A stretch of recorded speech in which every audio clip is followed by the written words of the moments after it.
120.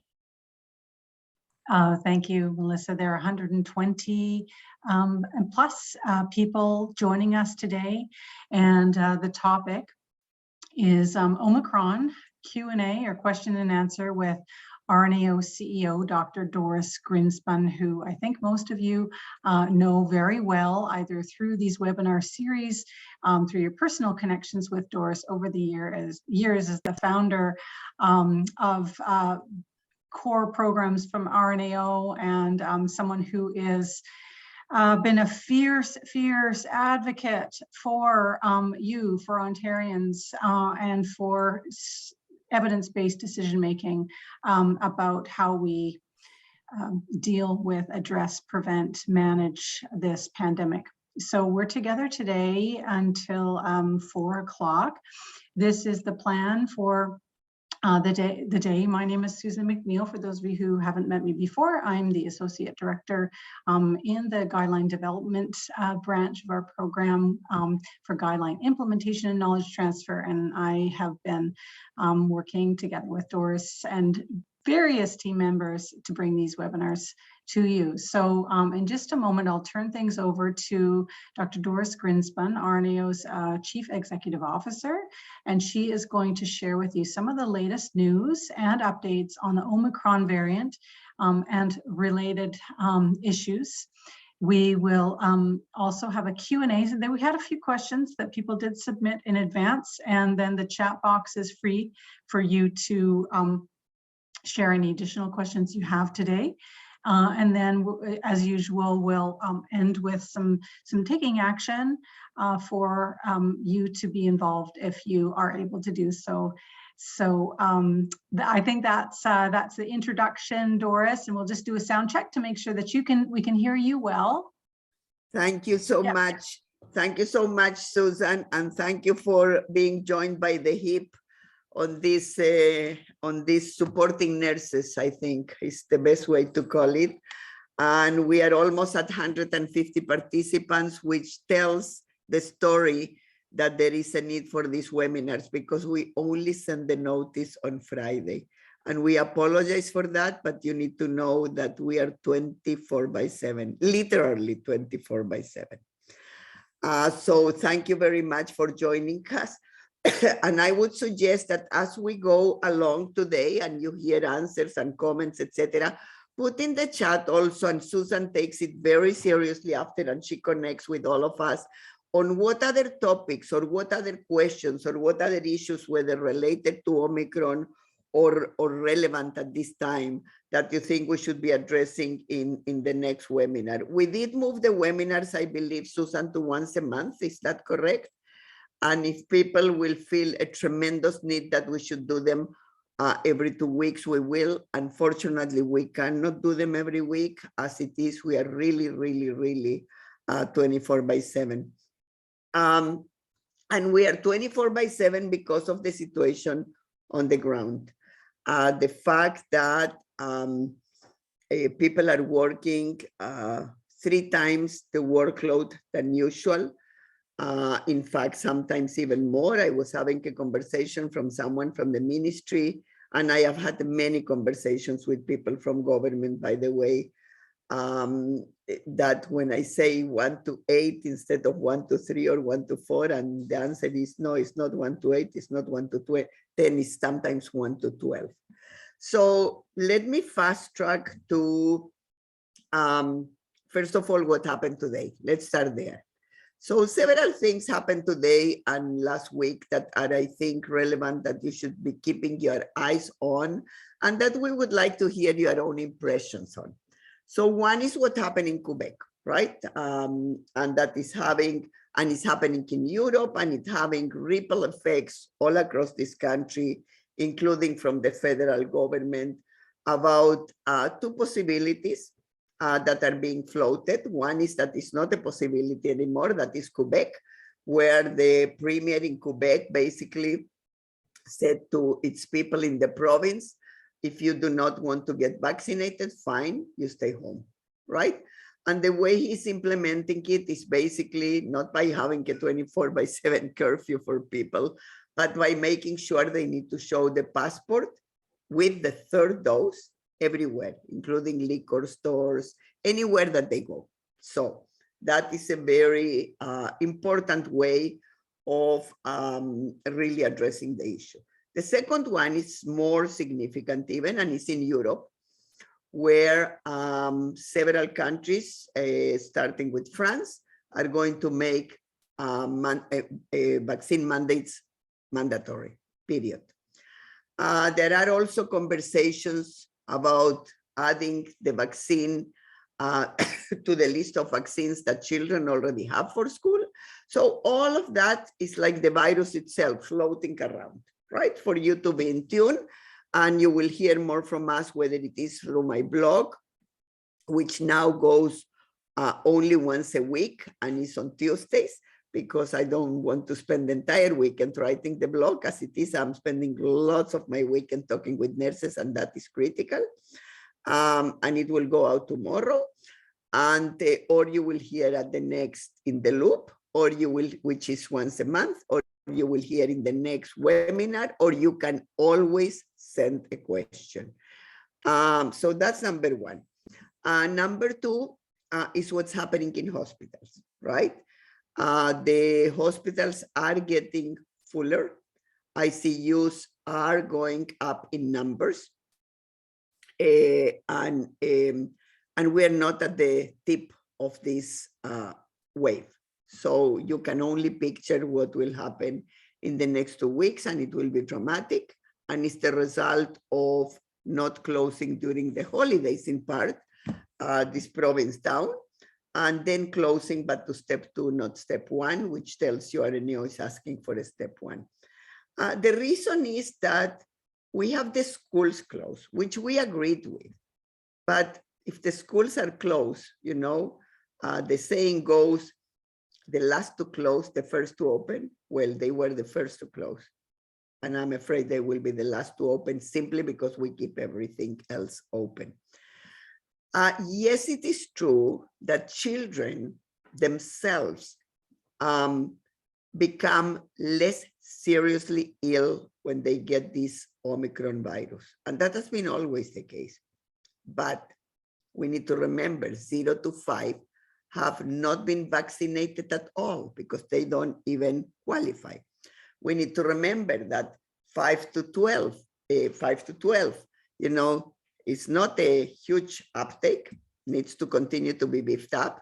And same with the adolescents, 12 to 18, that's better, but still, you know, these are the ones that go partying.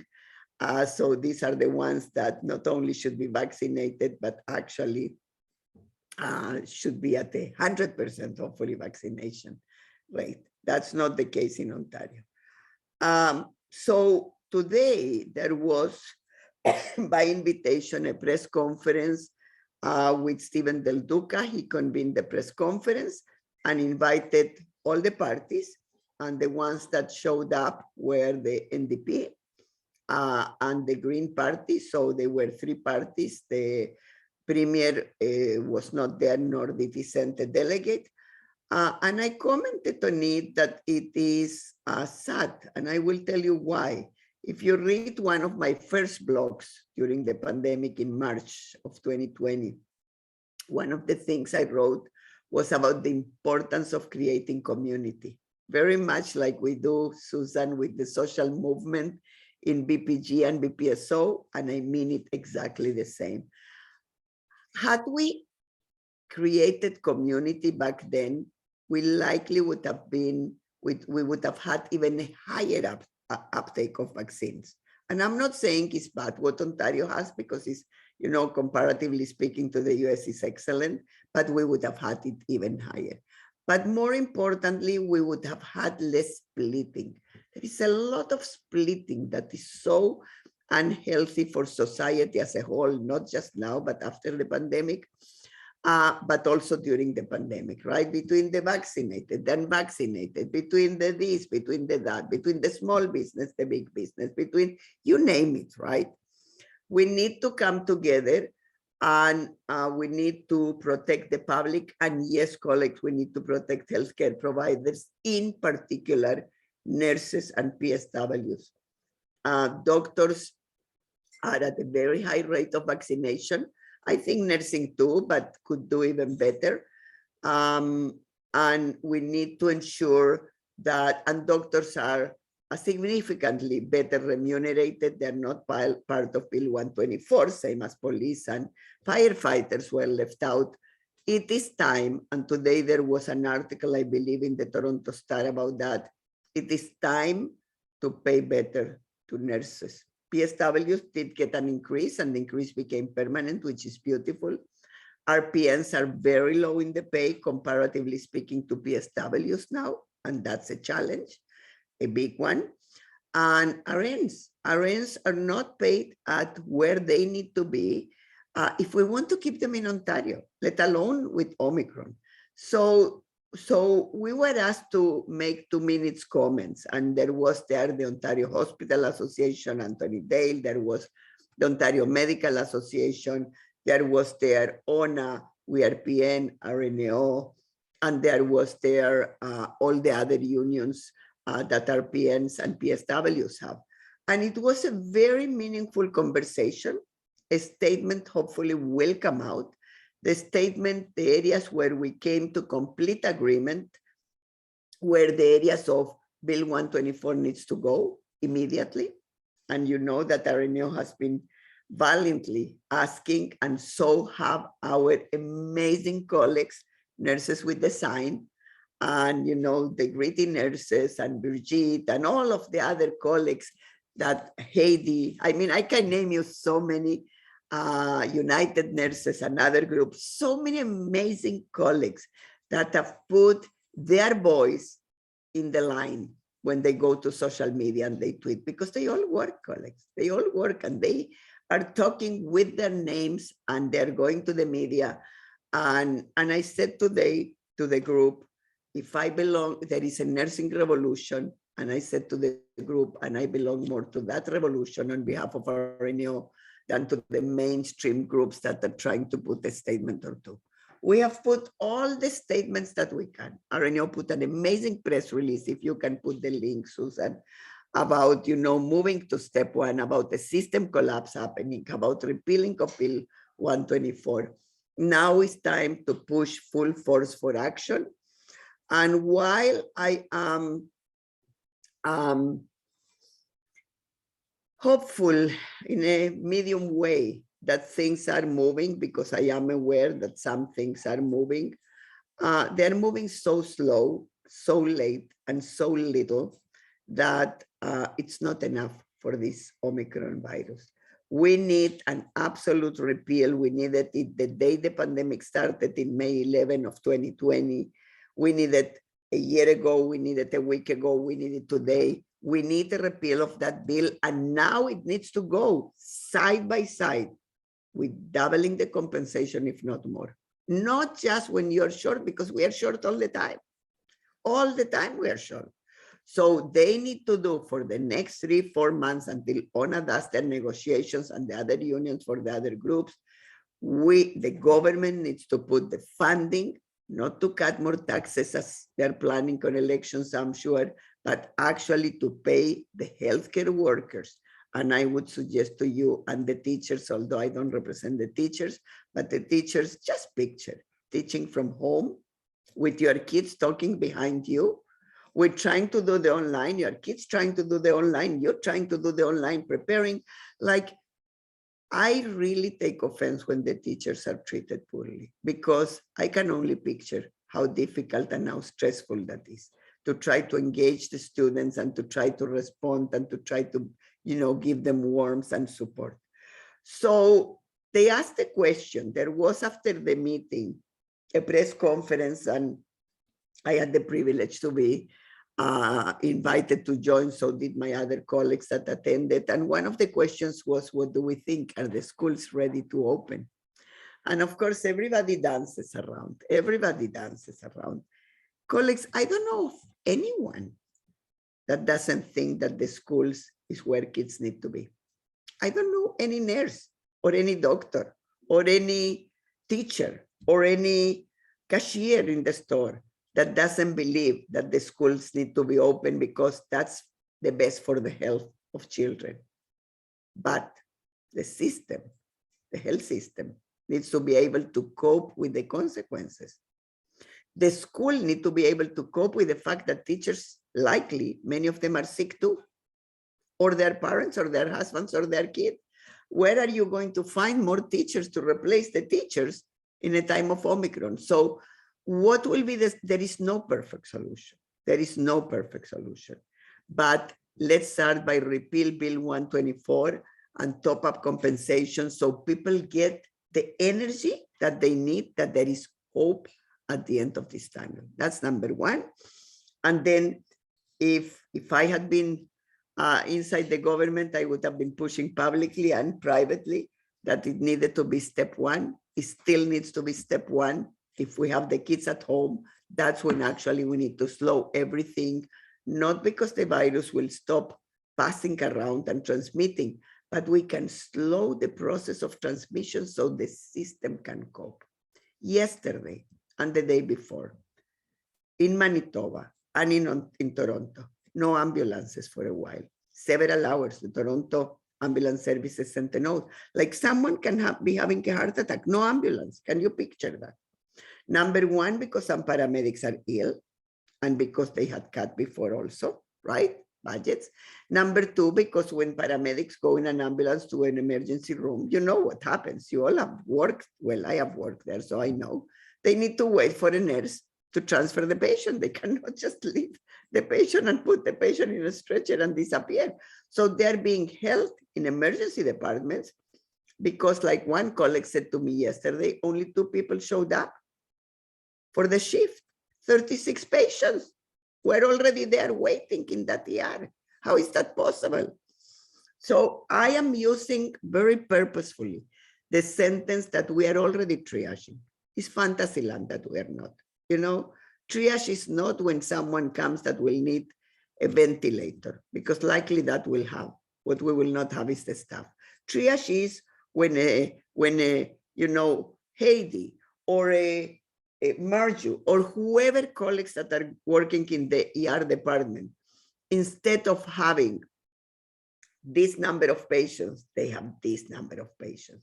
In a unit, instead of having the 3-4 patients, which was normal, all of a sudden they have 6, 8, 10, 12. That I call it triage, because none of my colleagues, none of our colleagues can provide safe care. Impossible, impossible. It's drive-through nursing, right? The draw of the luck, right? So we are in a very, very difficult situation, and I think it will last probably till mid-February to end of February in the hospital sector. We haven't seen yet what will happen in nursing homes. I believe also nursing homes will get yet again hit by this virus. Number one, in terms of workers, you know that Minister Phillips, and kudos to him on this, he basically is mandating the booster for healthcare workers, for all of them. And he's now moving into a 4th shot for the residents, right? So we will see where it goes, but it's not mandatory for residents, right? So there are some that don't. By the way, in Israel, they started the 5th. My sister, who is at home, super well, she, you know, a 5th shot she got yesterday. So, right. And then, of course, what you have heard us at RNAO say before, while we are getting the 4th shot, the 3rd shot, my sister, the 5th shot, etc., still the rest of the world is waiting. And that is why these mutations come. And no, Omicron will not be the last one. There is one in France. I don't know how bad or good it is, but it has 47 spike changes. I have not had the chance to really hear more on how that variant is. A challenge. We will get through the challenge. People get through wars. People get through all kinds of things. And we will get through the challenge much, much better if we are all together. I would have loved, regardless of who invites, if the Premier would have sent today a representative to that meeting. That's what needs to happen in emergencies. it's not about which party, which politics. It's about trying to pull together to see how we get through these challenges. So I will stop for a minute because I think there are hands raised and you can let people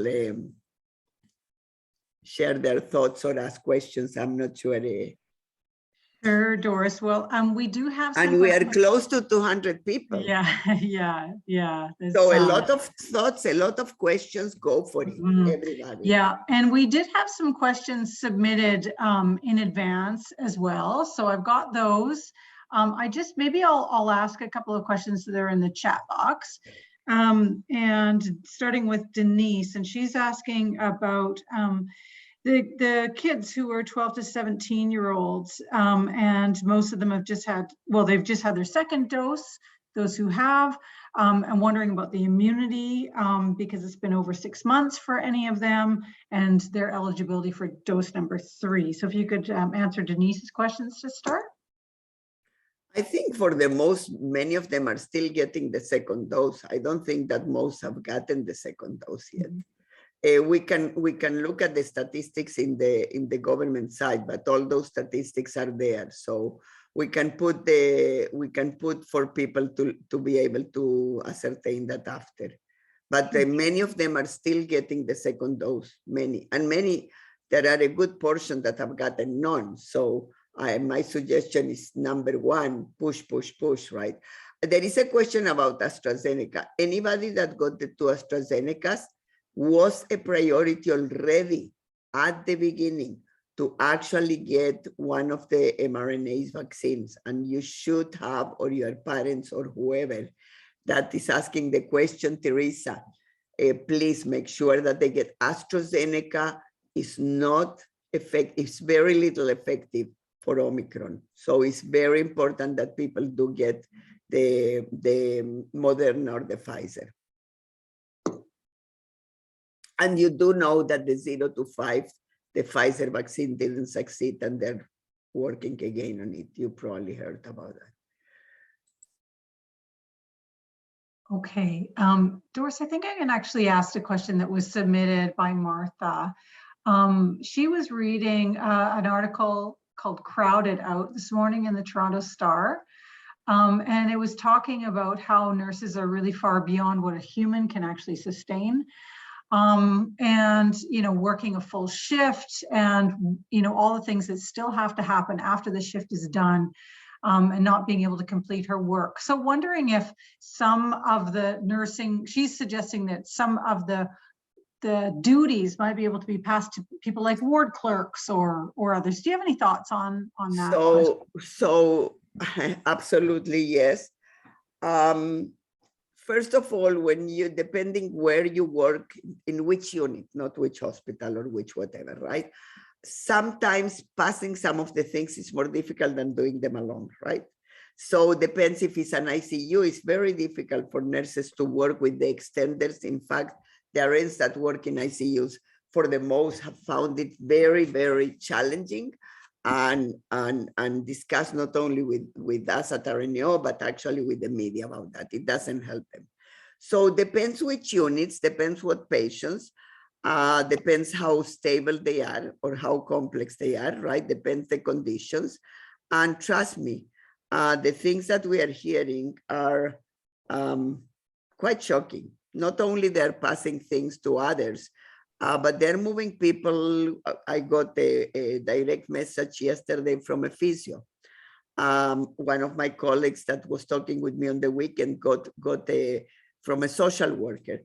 They're all being moved to do something, but also put yourself in the shoes of that person. This individual that wrote to me said to me, they give you a couple of hours of training and then they send you to unit A to help. Well, I mean, you all have been, most of you, I'm sure, probably we have people from the public, is open to anybody, our gatherings. It's not just to have bodies. Sometimes it's more complicated when you have more people, if you need to be guiding them all along, when you really need urgently something. These are long-standing challenges that we we said over and over and over that it was going to come the day that this will, fire to everybody. And it's happening. So the immediate things, in addition to, yes, maybe giving some of the tasks to others, which is happening already, is really to bring back some hope and some energy to the profession. The reality is that when you have an RN, and it's happening a lot, I am intrigued, waiting for the numbers of the college in February, because I think we will have an awakening, and next year in February too, not only about the numbers of nurses that left or retired early, and I'm talking for RNs, but likely also in RPNs, actually about the number that have moved to agency work. Because if in an agency work, they're offering you anywhere between $70 to $120 compared to the maximum of 46 on a rate for an RN, right? And you can say, well, I will only come on Monday and Tuesday and Friday, because if you are making twice the money, you can actually afford to say I'm coming, and you're so stressed, right? And so exhausted that. So I said today at the meeting, I do not and will not blame the agency nurses, because as a woman, I totally understand from where they're coming. If they don't treat you well here, and they don't pay you fair here, and they don't even, try to, I had a colleague, let me tell you this, and if the colleague is here, she will know who I am talking about, that was at the breaking point, went to the manager and said, I need the next 3 weeks off, with pay, without pay. I need that time off because I'm at the breaking point, was told no, and then basically handed, the name tag and said, you made the decision for me, right?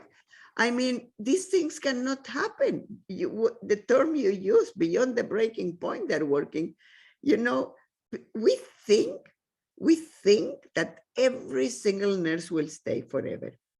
For that matter, every single doctor or every single whoever else. There comes a point when people cannot handle it anymore. And either then they move to an agency, or they go to the US. They are treating them better, at least monetarily, $100 an hour, US. Or they quit, right? Or they go on sick leave. So I call it dirty hands, because if they stay, they pay a price. If they leave, they feel guilty, right? I don't know how many of you remember, those of you that are the seasoned generation, I called ourselves.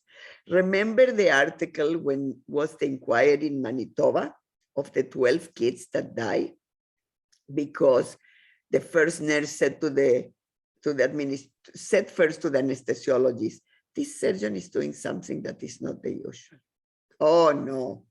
Second, same story. Third baby that died. Then they went to administration, and they said, we are quitting.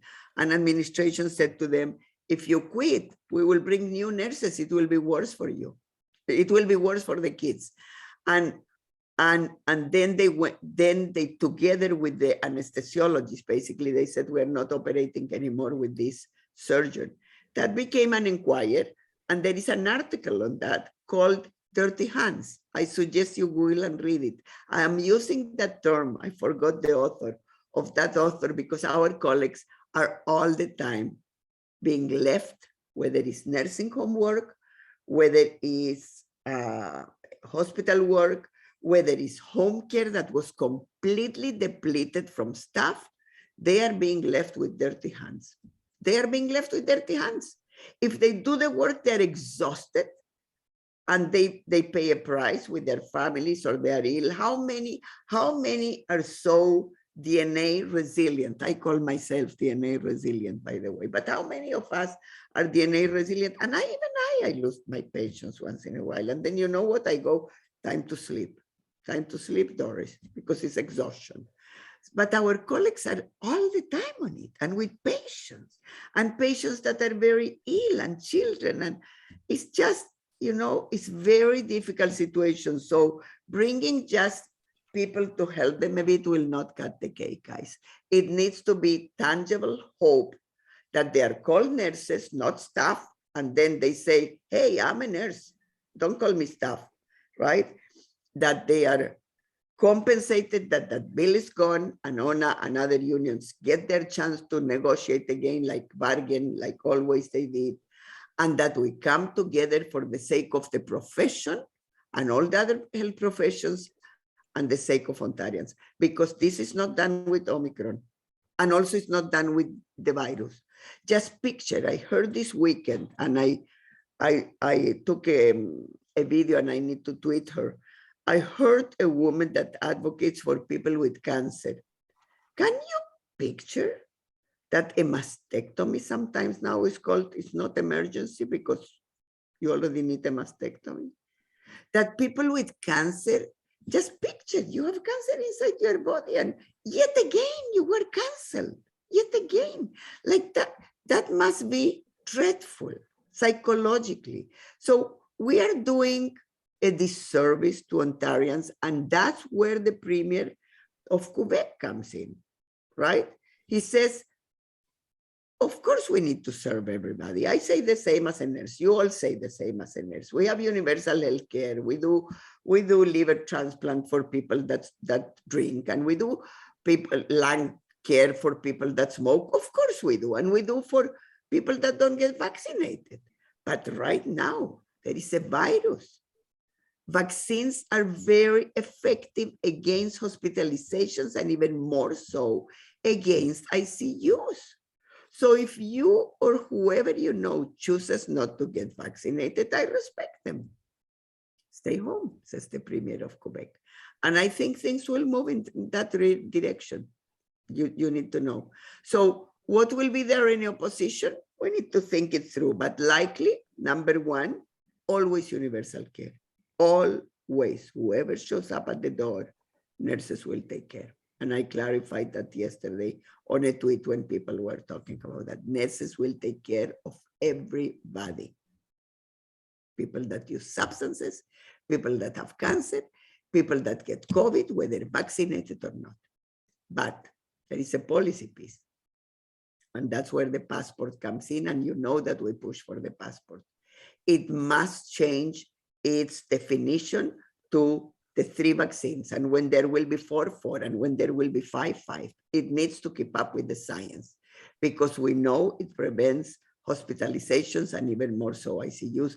And we need to also preserve resources, number one, so our colleagues not keep falling like flies sick and exhausted and with mental health challenges, and also for people that have been postponing their surgeries and treatments. So that's kind of where the position likely will land. Back to you, Susan. Sure, thank you. We have 3 people with their hands up. Alexandria is first, and then we have Diane and Jan. So let's hear from a few of the people who would like to speak, starting with you, Alexandria. And then Diane and Jan, I'm allowing you to talk as well, so you can unmute your lines. But let's start with Alexandria, if you're able to.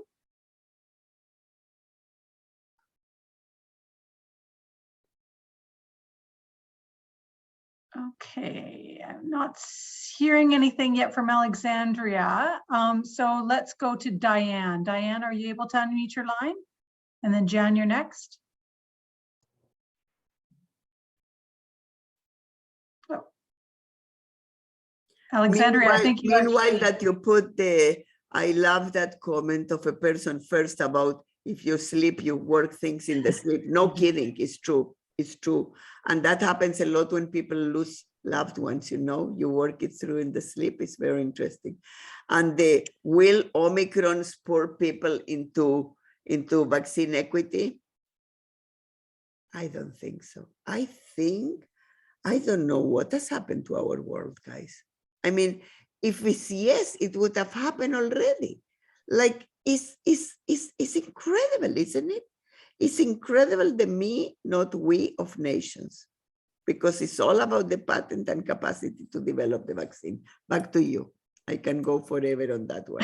Okay, sure. And I did put a link to our action alerts in the chat box.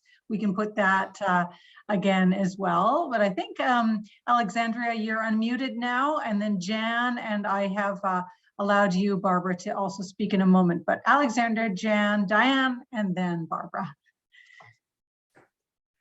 Hello. Hi, is that you, Alexandria? Yes. Hi, please speak. Hi.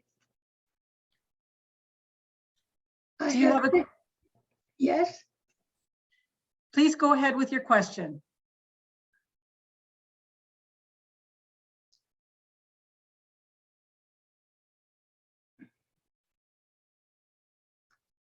I have no question. I have only privilege to hear what our host, Dr. Doris Grinspun, tell to us. Thank you very much. It's very interesting for me. Thank you. Thank you. Where do you work, may I ask? What did You you don't say? need to say the place, just sector. Yes, I will text. Okay, good. Thank you for the work you do. That's all I want to answer. You know, Thank you, it's what we do is important. What you guys do in the front lines is even more. Whether you are a PSW, an RN, an RPN, an NP, or another health professional, what you do is even more because it's more difficult. It's more difficult. It's being there at the time that people otherwise are abandoned. So we will never abandon any of you because you never abandon the patients. And if you do, you need to know this too. If you do, because you are exhausted and at the breaking point, we see you and we understand you. We will never, ever blame you. And you do need to know that. Thank you. Jan, would you like to speak and ask your question?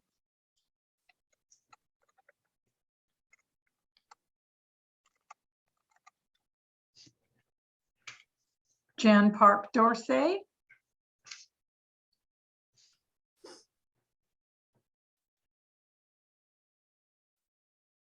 Yes, I see here, one of the colleagues said multiple outbreaks in correctional facilities in one of the blocks and to the government.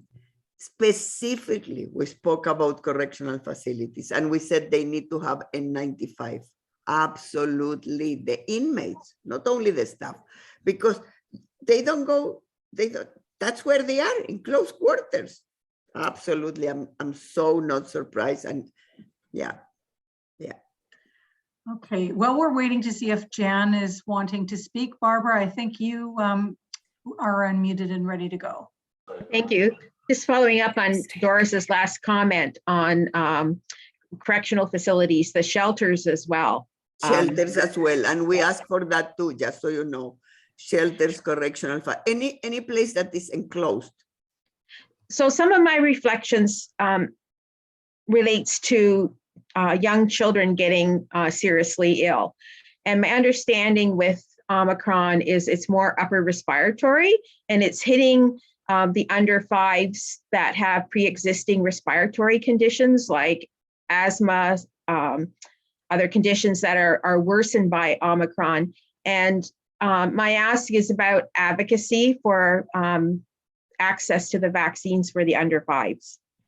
So it's not access to the vaccines because the vaccine is not yet approved, right? Right. But Yes. the process So for that approval. trust me. Yeah. That process is well underway, is being pushed for a variety of reasons. Number one, because everybody understands the importance of it. Number two, and I'm going to be very crass, it will also produce a lot of revenue for Pfizer and all the others. And I say it in purpose because you need to understand a lot of public money from governments went to Pfizer and especially to Moderna to develop the vaccines.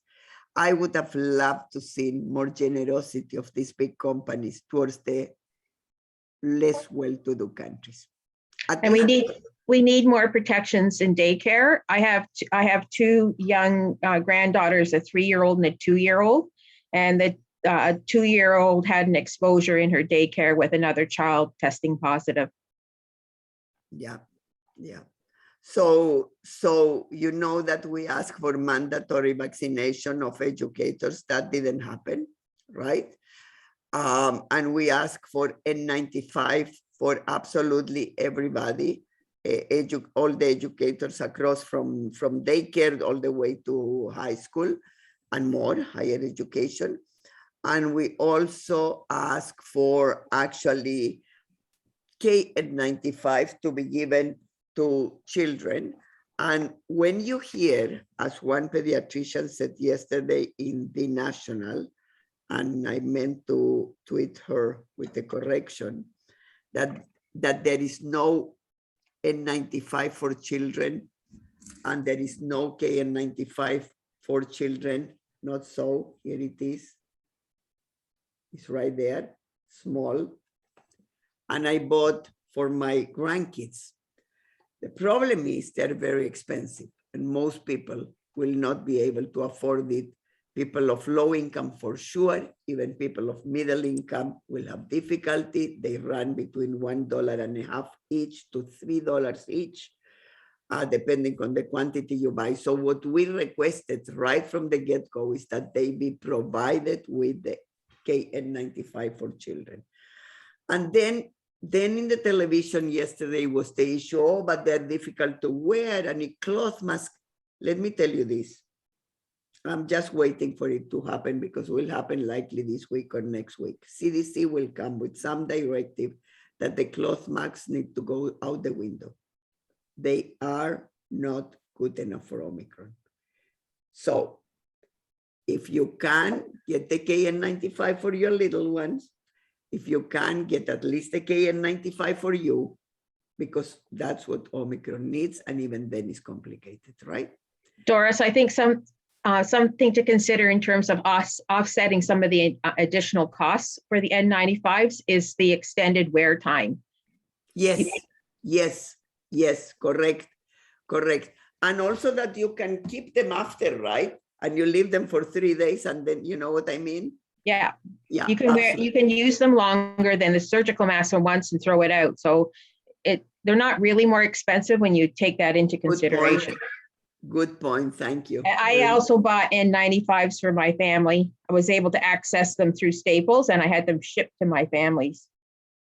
Yeah, very good. Very good. But most people can't afford. Well, but that's why we are asking that they be given, right? But even not all the teachers have received them yet, right? So when they ask today, so should the schools open or not open? Of course, we all want the schools open. That's not the issue here. Are we preparing the schools to be ready, right? With the HEPA filters, with the mask for the teachers, and no one is even talking about masks for the children, right? Doris, thank you for asking that or answering that about the children, because that was one of the other questions we had.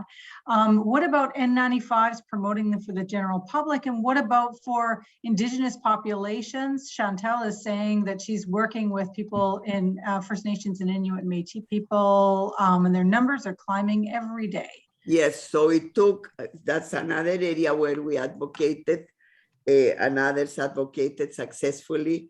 Bearskin Lake, you know that there was over 50%. They have 400 people, over 50% already had 3 days ago, Omicron.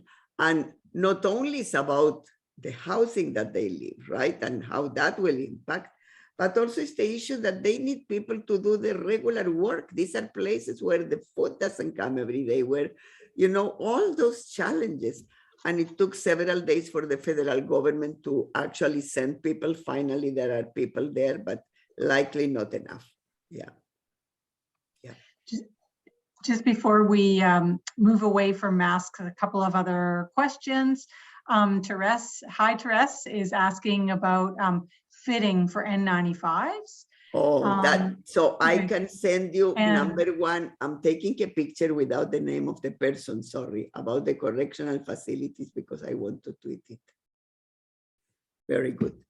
And then Claudette is asking about, is there a list of recommended businesses that can be trusted for selling N95s? Because there are some companies that are peddling these masks, and she's concerned about if they're good or not. So I can through you, Susan, send you from where we bought them. I know that my kids and Ricardo did a lot of research on this before they bought. I'm not an expert on understanding what's fake and what's not fake, but they are pretty good at that.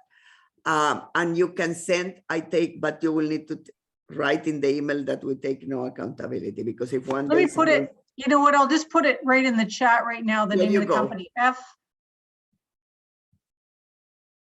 FDENTX. Yeah, and it's Canadian, and it also is it's a certified Aboriginal business, and I have used them. Let me show you, they're pretty good. If you are a small face, sometimes if you do what I do, they snap, so you shouldn't do what I do. Like I tie them too much, you know, to have them well fitted, but there is no need usually, but they're really good. They're really good because you see, they're really good and comfortable. That's the other issue that was saying the pediatrician last night in the television, and that they're not comfortable. My grandkids use them with no issue. Like comfort is an issue of the parents. The kids, you know, the kids do what the parents say. For the most, if you show, oh, look how nice it is, and look how good, and look how, you know, the kids will use it. I have never seen any of my kids, and I mean, Aviva is 4. Half of her life has been with mask. Really, half of her life, if you think.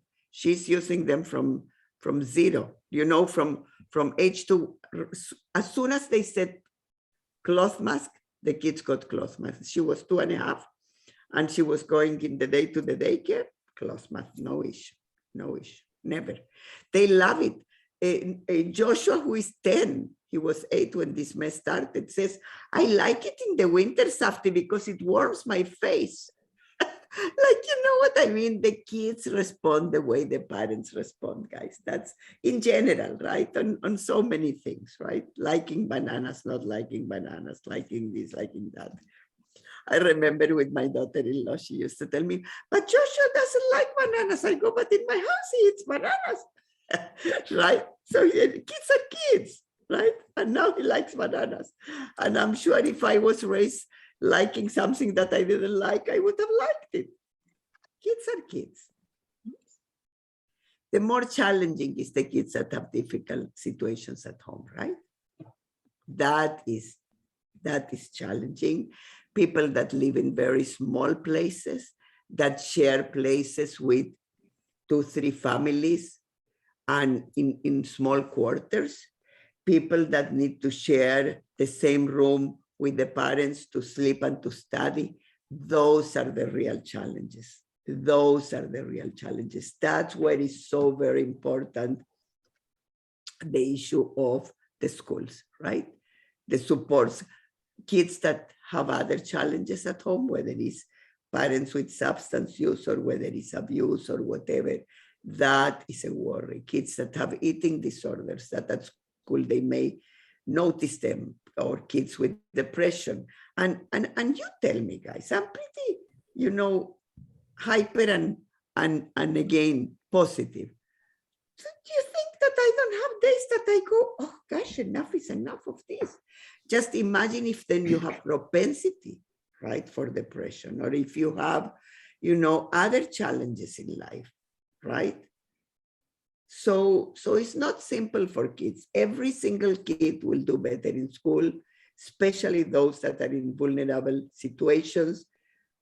Still, we need to make them the schools. If we are real, if the government is real, and we are all real about kids need to be back to school, convince parents that are not vaccinated to get vaccinated.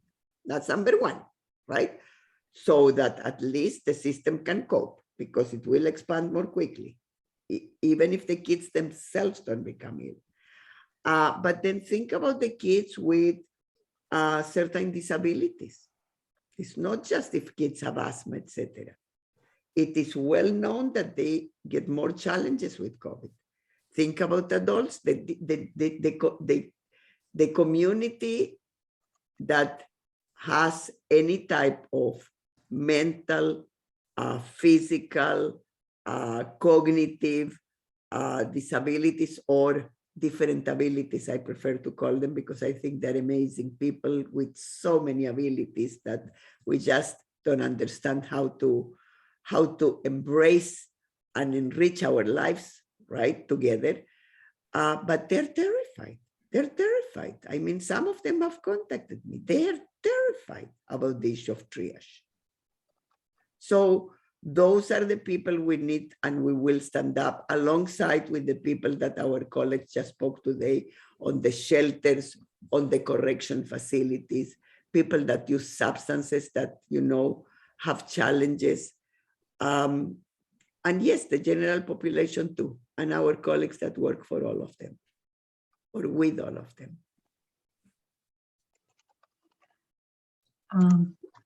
We have now, so we'll go to Julie and then Naomi for questions. And then there are still some questions from the chat box. So a very lively discussion. Thank you. So Julie, go ahead.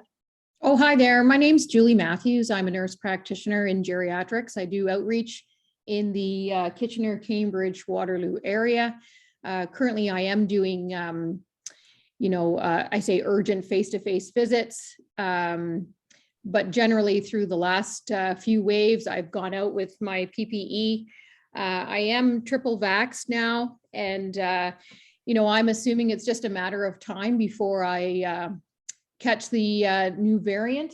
And I just, I haven't looked this up, and I know it's a different topic than what we were chatting about, but just wondering, what's my, if I did happen to contract the new virus and got over it. How bad it will be? Yeah, no, about me going back to work and seeing people, and would I be, transmitting it to other clients, even though I haven't had it? If I'm working with this population that may have it, just curious your thoughts, or if anybody else has any questions about it, or I say comments, sorry. So first, what the employers are saying. Let me go there rather than what we think about that. So if you are asymptomatic, right? I mean, and some people may know it better that are working, especially long-term care is happening, right? My understanding is that you can continue to work and you need to swap every day. And if we have colleagues from long-term care, I don't know if Morgan or others are here, they will correct us if I'm wrong. If you are symptomatic or diagnosed with the COVID, you need to stay home 5 days, and then you need to have a back-to-back test before you go back. That's my understanding. And if anyone thinks different, please correct me and we will check it out.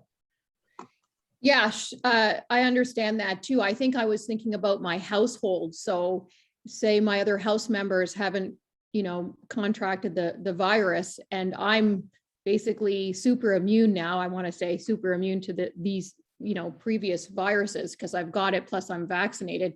Just wondering, could I still bring it home to them? Yes, you could. Yeah. So do kids. So do kids. This is the piece that the media always forgets. Kids may not get so ill, depending on the kid, and the percentage is so big that the ICUs will be, in my view, full anyways in 2 weeks from now. But kids bring it home. And at home, they don't live alone.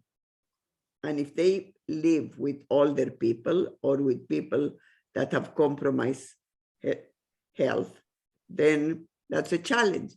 But the reality is, will everybody stay then and not go out? No. The best in that case, to answer your question, is please beg them, all of them, to get vaccinated. There is no reason why people now should not be fully vaccinated. No reason. That's what I think needs to be. And then if you know that you were with someone that had COVID and you may be afraid that you catched it again, or anybody else in your family for that matter, right? Then try to isolate yourself in a separate room. But I know of people that have done it and they still catch it. Like people that have been really, really, really, really careful, right? It's a very easy to catch virus.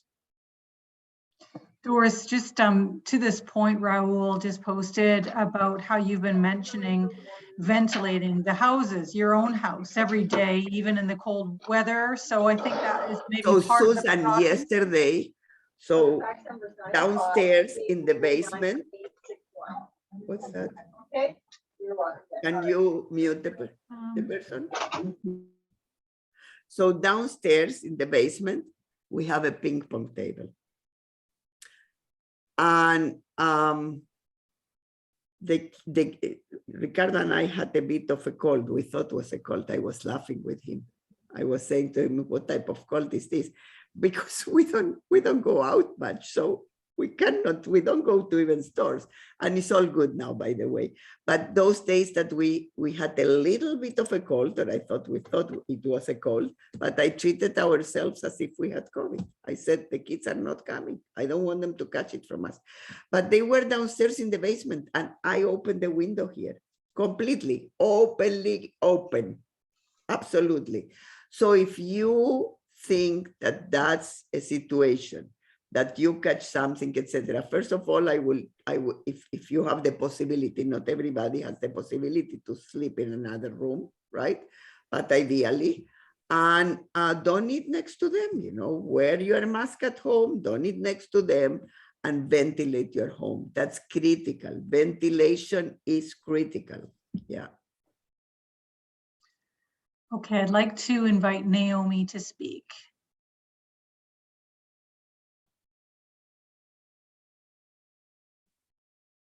Naomi, it looks like your line is unmuted, and I think you had a couple of questions in the chat box. So would you like to ask your questions?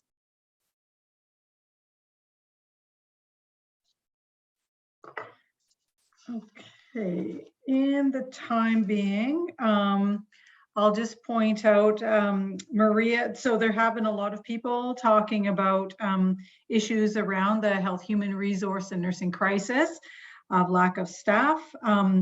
Maria is asking, what is there anything else going on right now to enable older nurses who may have been, I'm assuming maybe retired or out of the profession for a while, to come back and be involved? And another person, I'm also, there was another. There is a registry. You may want to put, or Imagine can put the link in the chat for the registry, although my understanding from colleagues is that many have not been called. I'm not so sure why. Yeah. Any more information about that, Doris, or just about the registry? Yeah. No, I don't know what's the hang up with it. I don't know, but but those of you that have registered and have not heard, you may want to send an email just to see what answer you get. Sure, great, thank you. Well, Naomi isn't able to unmute her line, but she did have a question before, talking about the general public and saying that the emotional state of people is destroyed, that they just have lost faith. No one wants to work any longer. Any thoughts about that? I'm certainly. You're talking about nursing or in I general? think the general public, Naomi was saying, yeah. Yeah, I think that goes a bit to several things. Number one, to the fact that so much splitting has happened, right? So instead of bringing us together, a lot of splitting. And then the fact that this has been so long, right? So long. Even if everything would have gone perfect, guys, this would have been difficult. Perhaps easier than it is, but would have been difficult anyways. It's a major trauma to society. It's a major trauma to small businesses.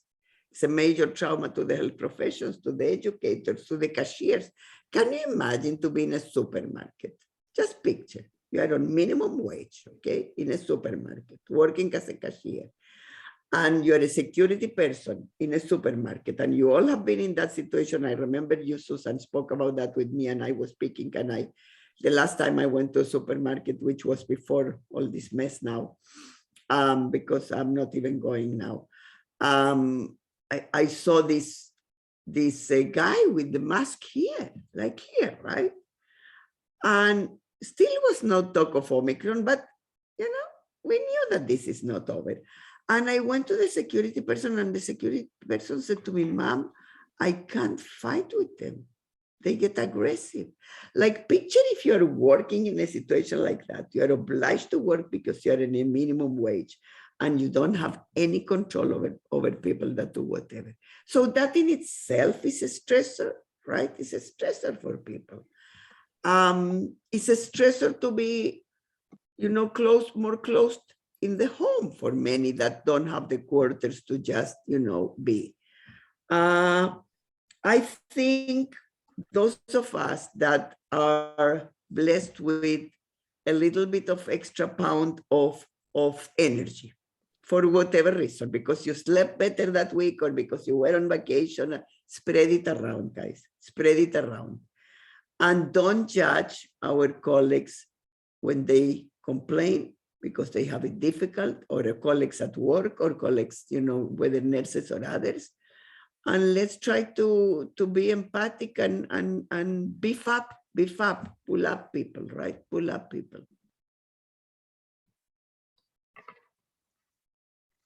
Thank you for that, Doris. Let's see. I'll ask Irma Jean in just a moment to see what questions she has on her list, because I know she's keeping track as well. Just wanting to go to a question that Maria. And maybe the other thing, Susan, if people really feel challenged with mental health challenges, reach out. Reach out. Guys, this is not going to be forever. I can promise you. No pandemic has been forever. It's not over yet, but no pandemic is forever. So just think about that, please. If you feel extremely, extremely down and stressed or just giving up, reach out, please. Reach out. And in our website, there are sources. We can put them in the chat again. Please reach out. Don't keep it inside your soul alone. Thank you. So Maria was asking about the nursing crisis and attrition in nursing, and worried that this might affect enrollment in nursing schools. No. Interestingly, and for some lack of the draw or a higher being looking after us and patients that need nurses, because it's not just looking after us, the appetite for nursing, not only in Canada, but in Canada certainly, and in Ontario too, but worldwide, is higher than ever. It's a paradox, It's a paradox. You have the current nurses working that want to just, not all of them, but a good portion are fed up, to tell it quite frankly, right? And for all kinds of reasons, either because the length, number one, or because they're exhausted, or because now they need to go to work and then still they have the kids at home. So they don't know how to manage trying to find babysitter last minute if you need to go for a shift, or because they took care of a patient that spit at them, because that has happened too, right? And that it says, no, it's not COVID. Whatever is the reasons, they had it, not all, but many. That doesn't mean they're quitting. But a portion are, or are retiring early. And yet the appetite for nursing has increased significantly. This, by the way, is one more reason to do away with Bill 124 and to beef up the compensation for the next 4 months until negotiations happen. Because number one, to retain the colleagues we have, so they can give us one more shift or one more day or one whatever. And the ones that went to an agency, maybe some will come back to the field, and also to indicate to the newer generation that when we fight, and we fight together, we bring people together. Because let me tell you one thing, and I was saying this to Matt Calloway, the director of policy at RNAO, and Marianne Zich, the director of comms. If you think 3 months ago, nobody in the public knew what Bill 124 was. Nobody. People will send us about our action alert and say, what's that? What's Bill's that? What do they do? right? Even today, once in a while in a tweet, they ask. Today, newspapers are writing about repeal Bill 124. Politicians are calling meetings. All of them today was partially that. Everybody's talking about Bill 124. And I always will recognize two groups. Nurses with a sign and the United Nurses, which is the other small group that started. The nurses with a sign, the two colleagues there, Nancy Jalupa and her colleague, her name just escaped me. And then from the United Nurses, they started this movement, and we will always, always recognize them. We joined that movement because at the beginning, RNAO didn't join. I'm talking 2 years ago, because there is on, and we never want to step on the toes of our colleagues in the union because we respect them very much, right?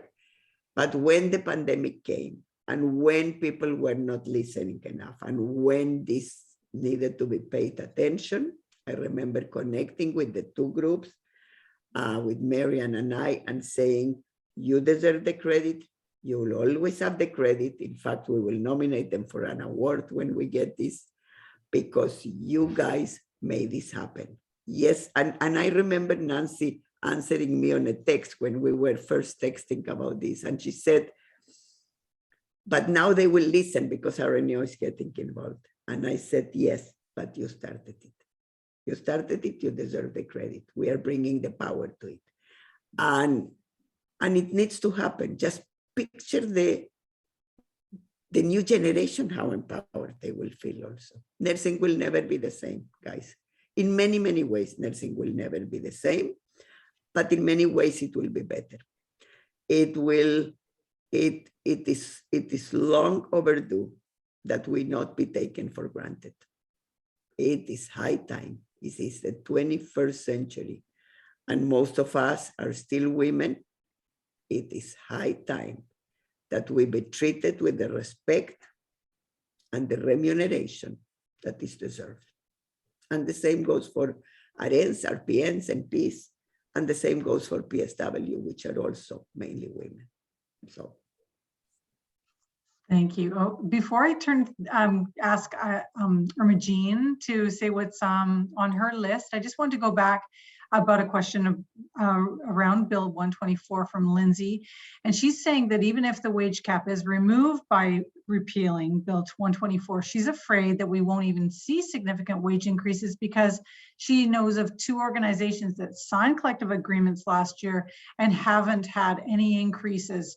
They couldn't even get the 1%. So any thoughts on that, Doris, about what else could be done if we are successful?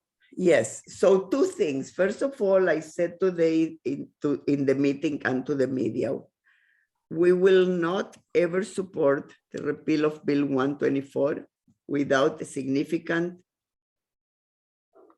substantive, temporary increase for whatever months that is needed until negotiations are over of the compensation. Because, right? And we will also not support just a top up, whether it's a bonus or whether it's whatever, which I believe you will see, without repeal of Bill 124. Both need to happen. And never again there can be a freeze on the compensation of nurses. If other professions need to fight it, they do. But it never has happened on doctors. It cannot happen on nurses. The system came to its knees now because of nursing. Period. Because of nursing mainly, the system is on its knees. So it's the last time that nurses should ever accept, and next time that any government tries to do something like that, we should be up in arms day one, all of us, and understand that those that were, they were right. Thanks. Imogene, what's on your list? Okay, I have 2 or 3 here, Susan. I think one of the questions that has been asked a few times or commented about is the issue of vaccination and volunteering to vaccinate, or even hoping that you could obtain some employment in a vaccination clinic, only to learn that the source is looking only for physicians. And there's an example, I think, in the chat box where a radiologist has said, oh, this is an easy gig at $3.75 an hour. So Doris, any comments on that and how we can help government understand this is a money-losing venture? They know it's a money-losing venture. You know, I know, the world knows.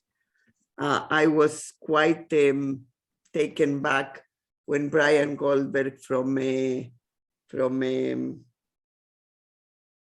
Brian Goldberg, CBC, but the doctor from ER, who I like very much, but his name escaped me now, meaning the program escaped me.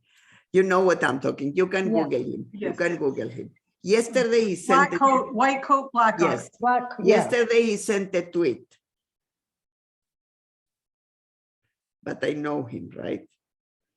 He sent a tweet saying, so doctors are vaccinated instead of nurses when nurses are the ones that usually vaccinate. Was this done because it would have aggravated the nursing shortage?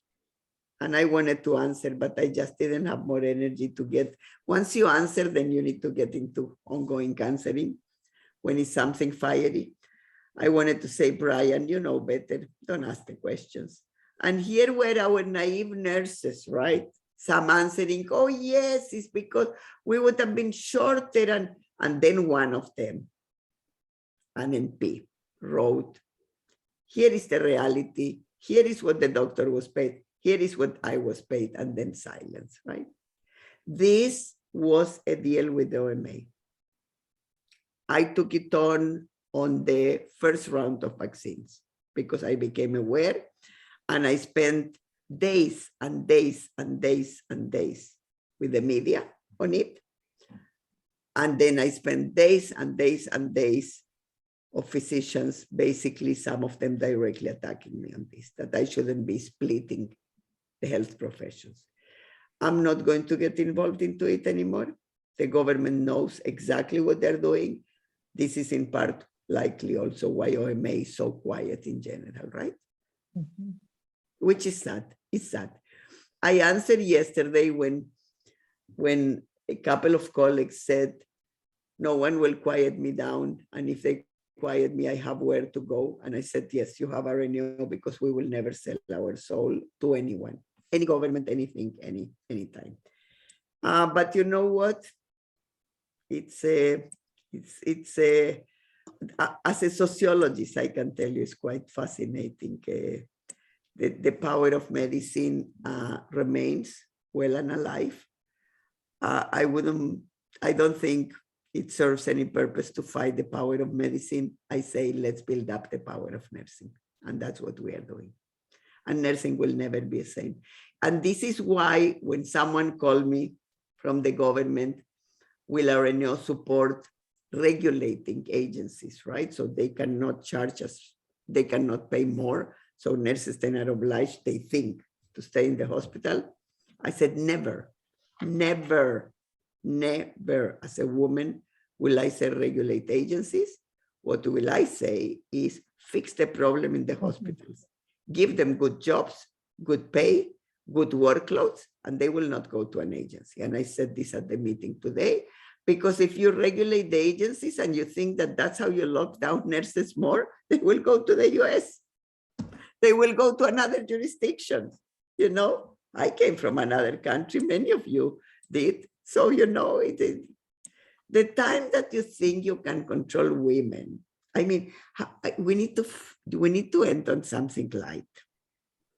How many of you saw the tweet of the Minister of Economic Development of Manitoba? Did any of you see it? Oh, I need to send it to you and you need to post it. It's hilarious, except that it's not funny. I tweeted it yesterday, many did, not just me, it was all over the media. So the guy says at 2 a.m. he's tweeting, Imagine, I may have sent it to you. Check your thing, your WhatsApp, and if I did put it. The guy says he was watching tennis or whatever game that was going on, and he says, "Oh, look at her!" A picture from the window. Okay, after 12-hour shift, and she has energy Oh, yes. Oh, to blow the snow. After 12-hour shift, and he's talking about it. It's time that I make it a breakfast. You know what, ladies? Not many women will put up with that. I can tell you, nurses are not quiet wives. For those of you that are quiet wives, are not.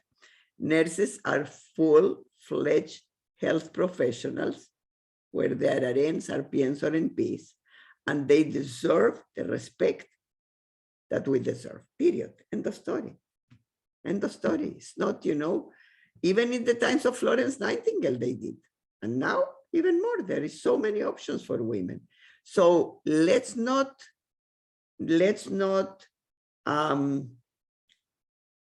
gamble it, because this round, we do have way more applicants to nursing than in the past. Let's not gamble it for several years, because then we will not. So for the sake of the ones in the system and the ones coming up, you know, to all of those of you, I saw that some of my colleagues, Barbara and others that are retired, are here today. For the sake of the current ones and the new ones, we need to build up the power of nursing more and more and more. So nurses have it the way they deserve to have it, with respect, with recognition, and with the conditions of work that will enable colleagues to do excellent work for the people of this province and other places. actually, Doris, I did see that on the news. It was in the news. Yes, that tweet, and that was a Manitoba politician. I don't have it in my It was Twitter. I will send it to you. It was, I will send to Susan to put it, because you Yeah, need to. Ravel, it's in the chat right now. Okay, you great, need to have a laugh. You need to have a laugh. Oh, yeah, I was like stunned. In any case, myself. I said, unfit to serve. He should apologize to his spouse immediately or resign. And I tagged along the minister, who is a woman now, right? I mean, seriously, what is your judgment? Huh? Actually, Doris, I'm going to turn back to students and faculty. There is a comment about, are we doing anything to increase enrollment? And then another question, maybe to address at the same time, full-time educator roles for incoming students are lacking, and this person's saying they can't seem to get a full-time job. They have to put together 3 and 4 part-time jobs. Yeah, so 2 things. I'm going to send you, as we speak, the background that I have it here, because I sent it to somebody else, well, to the media. I sent it, they wanted it. And all of that is addressed there, but you should look at that background that, I mean, colleagues should look, because it's absolutely fantastic. 2 things. I'm just trying to do this. Absolutely, yes, we did a renewal lobby for an increase in 10% over the next 4 years, and they did increase to 15% enrollment, but that's 800 RNs. It's nothing, right? It's nothing in comparison to what we need. So we are increasing to the 10%, but for 8 years. So that's one. And side by side with that is the issue of educators, because one of the groups that said that they will take early retirement is actually the faculty and the senior management people in organizations. So yes, we are addressing both too. But those are things that will help for the go forward, right? They will not help now with Omicron. And Doris, I wonder then if you could comment on the issue of retired nurses. Someone did ask, would there be a place for someone who may have retired and is looking to come back. They may be also commenting on the issue of reinstatement because there's a 3-year practice requirement that I know some other regulatory bodies are changing to extend it. I don't know about our College of Nurses. So there seems to be retired nurses out there who would go back to work if they could get reinstated. Yeah. So 2 things, Susan, I just sent you the link for the backgrounder. If you can post it, or I can post it actually. The reinstatement, remember, there is the issue of non-practicing category, right? And there are requirements that are needed if you want to move to a practicing category. So that's already there, and people can do it, but they do need to fill the requirements. And I don't think you want not to. Like if I'm retired, or if you're retired for 5 years, or if you have work, take myself in policy. You know, you don't want me to go to, I don't know what unit to take care of patients right away, right? So yes, to help others, yes. But to work as an independent practitioner in a unit, I do think you need to kind of do something, right? And that was the intent, is for public protection, right? That doesn't mean you cannot go, for example, to volunteer in giving shots. I know many nurses in the UK, is full of nurses that are volunteering to give a vaccination. But I know of colleagues here, without going into detail, that have registered to go and help, and they have not been called to help. Yeah. So I am not sure what's going on. Yeah. And just one more question here, I think that I have, Susan, and it's a question that I saw earlier about eye protection. Any comments about the need for eye protection? Depending on the type of work, yes, right? So it's different than the, you don't breathe through the eyes, right? So it's different than the mask. But if you work in places where you think, you know, that there is, you know, I think not every, in ICUs, for example, they use it, right? Yeah, okay. Okay, I think that's really all I had, Susan. Yeah, there was a question here that you may have answered, Doris. It's someone who's saying, I'm not going back to the bedside, but how can I help in this situation? I feel a need to do something. Where can I be most helpful? So first of all, I love the person asking the question, and I tell you why, very personal, because we live like 5 minutes walking distance, maybe 7, from Michael Garron Hospital. Every time I hear the ambulance, I feel like putting a coat and rushing there and going to help. Every single time. I said to a reporter, it's like a drug in our belly, right? You feel that urge to help. So thank you for feeling that, and hopefully you will feel it forever. I think, again, maybe is to call your local hospital and see how you can best volunteer, you know, whether it is to, they will tell you how. Could be even triaging people at the door. I don't know. They will find something likely. And I know people that are doing that.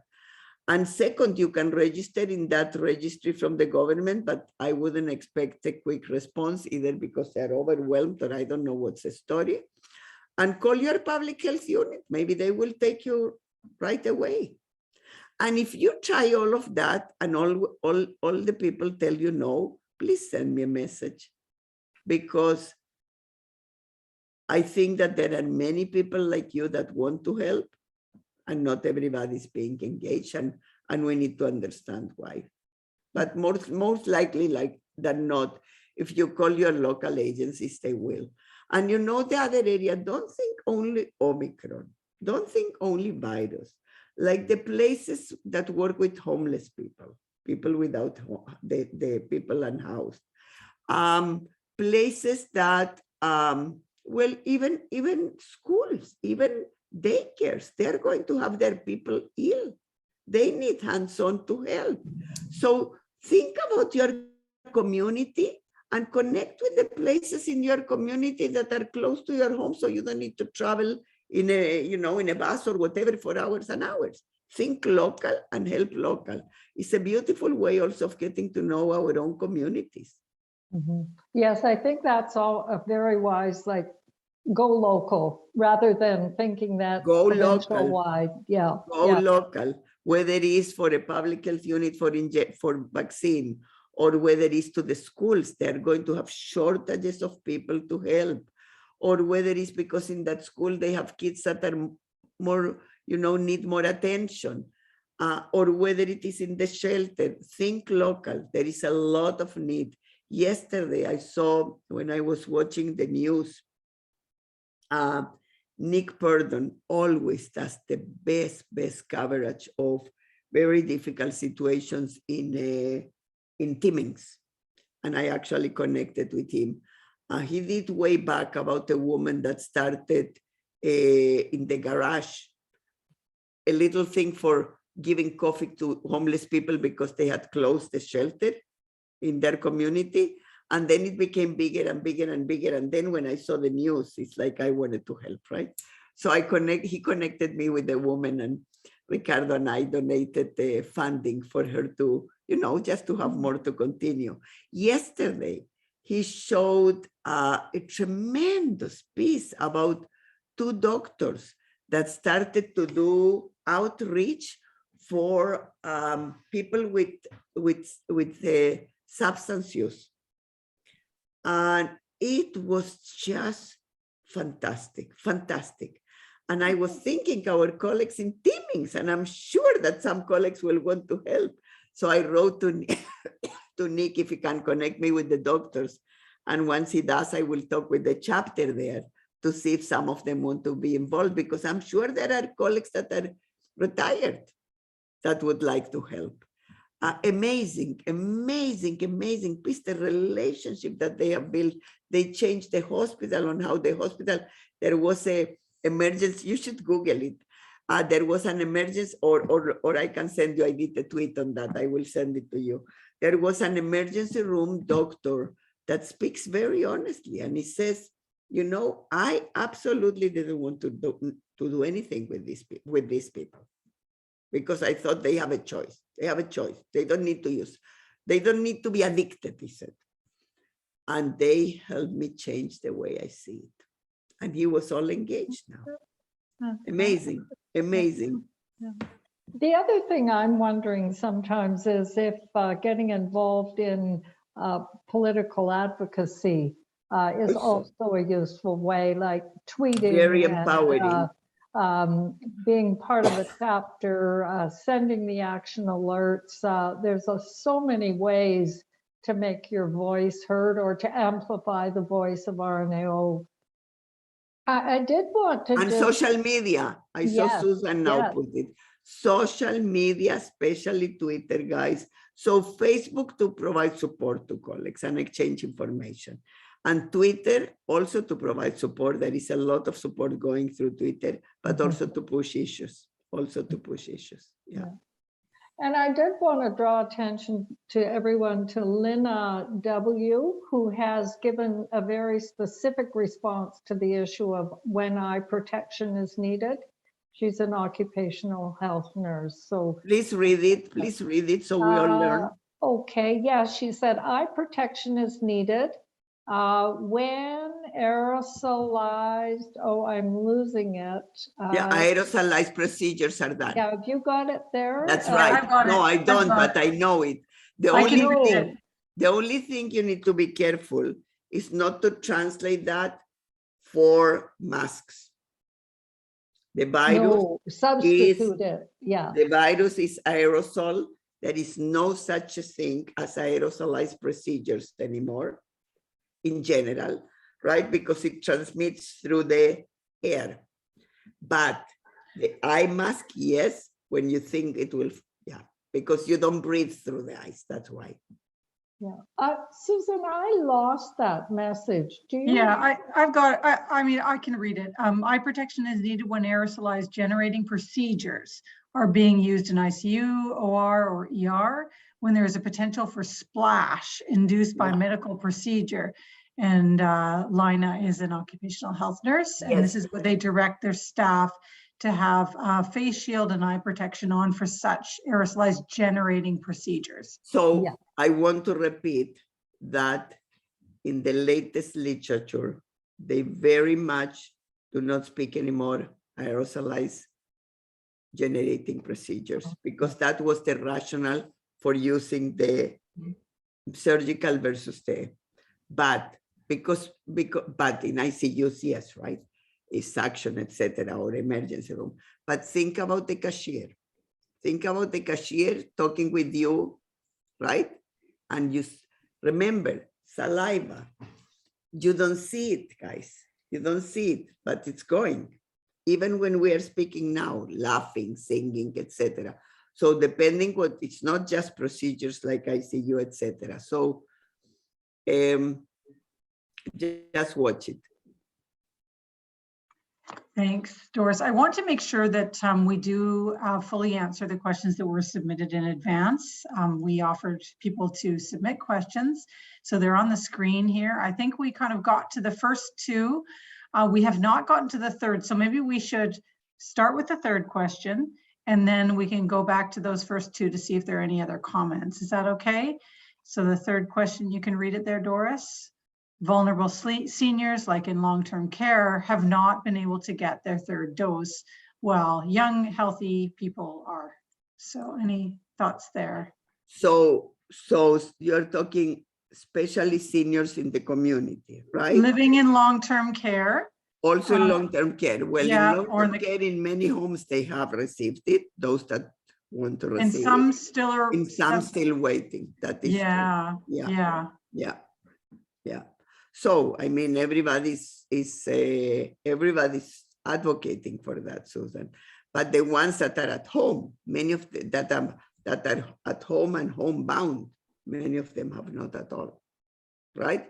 Because they depend on someone coming to the home, and as you know, home care is not fully staffed now because they don't have enough people, nor is fully utilized, right? Yeah. Okay. The first two questions that are here, did you want to say anything more about that? Omicron, I think you talked about AstraZeneca with Omicron escaping or not being. But that is well known, huh? Yeah. For the person that asked, I'm asking that person that if you or someone in your family had the 2 doses of AstraZeneca, you really need to go and get the other. For real. And I think that you answered the second question, that fully vaccinated, we're now moving to the definition of that being 3 vaccines. Yeah, okay. All right. And then someone is asking here, should nurses in vaccine clinics advocate for N95? Good luck. I think every single health professional should have an N95, so should teachers, etc. Will you get it? Who knows?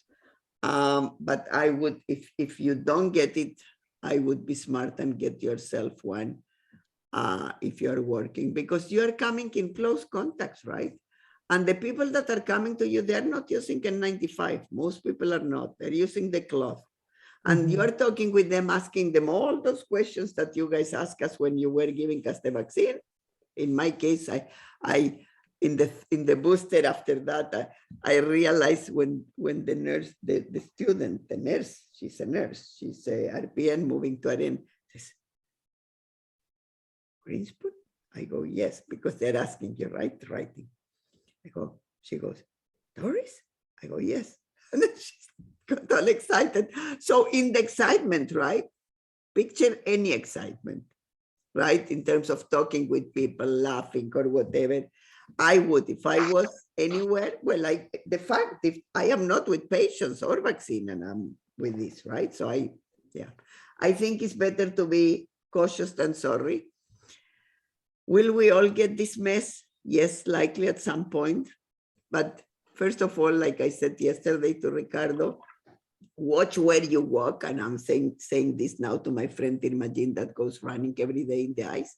Watch where you walk, because you don't want a fall or anything till end of February, guys. No. You don't want anything, to all of us, I'm saying, till end of February, because even if you go with something minor that you need to be in an ER because a fracture or whatever, it's not going to be fun. So you know what? Watch it, be careful, and help others understand that getting vaccinated is our way out of this mess, and the mask. The 95 or the KN95. And yes, ventilate your homes or wherever you are. Thank you, Doris. So we've done really, really well getting through this barrage of questions today, really excellent questions and comments. So thank you everyone so much. And we still had 155 engaged people that had a lot of good information. Yeah. So Doris, I know you have an enormous amount of stamina. How are you doing for one more question, and then maybe we'll talk about some. So just a couple of questions I'll link together from MJ, and she's asking about mental health support and kind of feeling like it's maybe at this point a lot of lip service for mental health support, and what about things that are tangible? So that's one question, and if I can tag on to her other question, is she's wondering if there's an increase, if we know if there's an increase in MAID attributed or somehow correlated with the pandemic. I don't think so. I get the statistics. So I know the statistics, at least in Ontario. I don't think so. There is a lot of talk about that. But when you read these things, you also need to think who is sending it, for what purpose, and is it real, right? You know what I mean?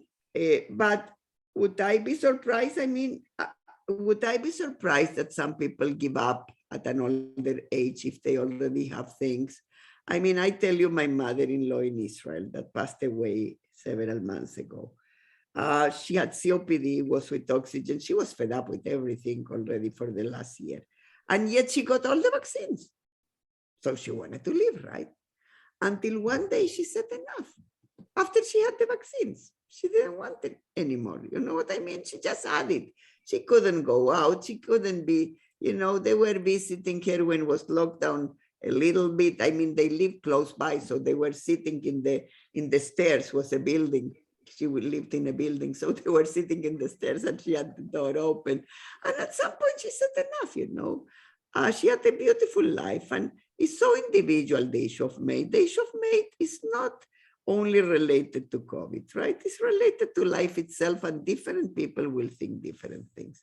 As for tangible, if your situation is not serious, that you had a precondition or, you know, in terms of depression, etc., and it's just the burden of Omicron, the burden of COVID, the burden of seeing some colleagues that are ill. And I see people in the chat that we know we have some colleagues very sick, even with cancer, right? Nothing to do with Omicron. And all that adds to our soul, right? Because we love people, right? Take the phone and talk with a friend. My gosh, guys, I said to Ricardo the other day, you know, it's funny. I come to these meetings with staff sometimes pooped because I have worked till 5 a.m. The other day I was till 2 a.m. with a group of nurses. Well, with one representing a group. She tweeted after, so it's public. And then I come and Susan had this picture and and the other is saying, how are you? You know, I came out of the meeting with my staff all pumped up. Like let's be one for the other, all of us, right? Take the phone if you're fed up, call a friend. Friends know that. Like, don't keep them 3 hours, right? Don't keep them 3 hours, but they will just commiserate with a friend, right? I do in the weekend. Ricardo says, again, are you doing crepes? For my neighbors, I have neighbors that live alone. I go, oh yeah, it doesn't take me nothing. They will love it. And then he goes and gives them the crepes, right? Like whatever you can do for others, and that you can also draw energy in the doing and in being with others. Use it to your advantage, leverage for up. You know what I mean? And if your situation is serious and you really need serious help, whether you call your primary care provider to put you in touch or one of the helplines, don't play with that. Don't play with that, right? You're too important for all of us for you to play with that, whoever is the you or the me. Thank you, Doris. So we have just a few other slides with some information for your reference, and we always post this recording of the webinar and the slides on our COVID portal, and that's always there for you. So just a reminder that we have RNAO action alerts. This is a screenshot of a few of them, and there are lots of ways that you can get politically involved and boost some of your advocacy skills. And one kind of simple way is to participate in signing action alerts. So that's one place to start. But on the policy page, and even today, the Bill 124. So we push it out. I think we're getting there. I think we're getting there. Yeah. So that's always there for you. And then if you are not yet a member of RNAO, please make sure that you become a member of RNAO and keep informed, keep inspired, keep involved, and get the guidance that you need to promote excellence in your nursing practice. And also there's the professional liability protection. If you didn't know that, that is offered through RNAO. So you're covered with your membership for your liability protection. And then, if you have some colleagues that you want to celebrate, wouldn't it be great for you to nominate them? So there are 2 awards coming up. We have our RNAO Recognition Awards. And these can be for individuals or groups that you believe have made a significant contribution to our mandate at RNAO of speaking out for nursing and speaking out for health. So coming up, February 11th is the deadline for those well-deserved people. So you can submit your nomination. And then we also have coming up on February 25th, the deadline to submit your nomination for the Nursing Now Ontario Awards. So this is RNAO together with ONA and WeRPN, formerly known as RPNAO. And this is an opportunity to nominate either an NP, an RN, or an RPN who really are demonstrating the highest of professional standards, excellent clinical skills, compassion. So I bet all of you, you can nominate yourself as well. So I bet all of you know someone, and wouldn't this be a great way if you have a moment to submit a nomination and give people a boost that's really well deserved. So it's something for you to consider there. And then also here, there are opportunities to get more involved. We have the call for member resolutions. This is for RNAO members to submit a resolution for our AGM in June this year, and the deadline for a resolution. So this can be any action that you feel really strongly about, that you would like RNAO to help advocate for, any health issue that you think really needs attention. You can submit that by February 7th. So that's coming up very soon. And also on February 7th are the nominations to become part of the board of directors of RNAO. And that's for the 2022 to 2024 timeframe. So Doris, what did I miss there? Anything that you want to add, or Imogene, or, oh, you're muted though. IANs, only IANs to support our IANs. We are doing a lot of advocacy, also tweets on the IANs. If those of you that, I shouldn't even say those of you that are technology friendly, because as you know, there are people that joined in one of the webinars we introduced, Jocelyn Hazaya. She joined the Twitter world at, 90 years old, and she's tweeting now. Okay, use it as a role model, get into Twitter, you will enjoy, and a lot you will see on IANs and Bill 124 and bumping compensation alongside with the Bill 124 gone. Those are really top priorities in terms of advocacy, because we want to see them out the door in February, if not in January. And IENs, for those of you who might not be familiar, means internationally educated nurses. And what's the number? There were 15,000, almost 15,000 at its way. 15,000, yeah, 15,000. So what an important, huge number of nurses to mobilize to help address the nursing crisis. So that's all I had to say to augment what you had to say and what all of our Should participants we do a had to picture? say. Let's do a picture, a massive Sure, picture. start of the year kind of picture. I see that Raulito is there and Renee is there. Renee, right? Let's picture. Yep. Put Yeah, I'm here. cameras on, everybody. Yeah, everyone will have to turn their cameras on.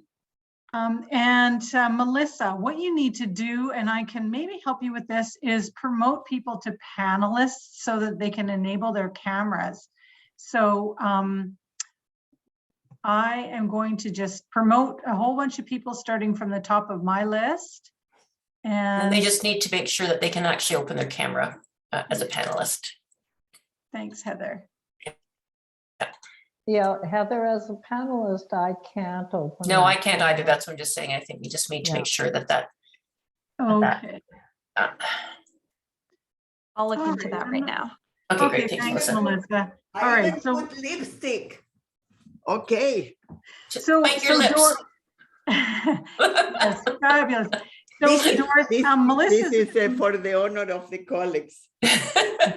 Renee, when you tweet, you need to say 198. I think that was the highest number. Yeah. Colleagues attending to create a nursing revolution. What Now, I said Doris, today in the meeting. Doris, Melissa is working on a glitch right now. So we seem to be having difficulty accessing people's cameras. So what I could do, let's see, we could do an audio file maybe, or a whiteboard. So Raul and Renee are asking that I remind you to, if any of you that attended today want to speak with media at any point, not today, but want to be in the roster of people that speak to media, please put that in the chat and Raul and Renee will take the names, or you can send me an email after and we will be happy to connect you, whether you are a student that is graduating or whether you are a retired nurse that wants to help, or whether you are a nurse that after this meeting, for example, that will be neat, decided to connect with the hospital or with the shelter or with whatever, and all of a sudden is helping. Will be a nice stories to tell the public. The more stories the public knows about us, the nursing tribe, and the more that you can feed those stories, the better. Who's saying this? Zachary was interviewed today by the media of the Catholic Register and quoted your letter to the Premier, Doris. Fabulous. So thank you, Zachary. And Fabulous. Ola is saying, yes, students, nursing students. So I think it doesn't look, Doris, like we're able to get access to people's cameras. So do you want me to put on the But white can people board? put their cameras on? Deb? No? Seems No, like we've there's got a glitch today. Yeah, there's a glitch today. Then put the whiteboard and let people say from 0 to 10, where are they ending today? Not how they came.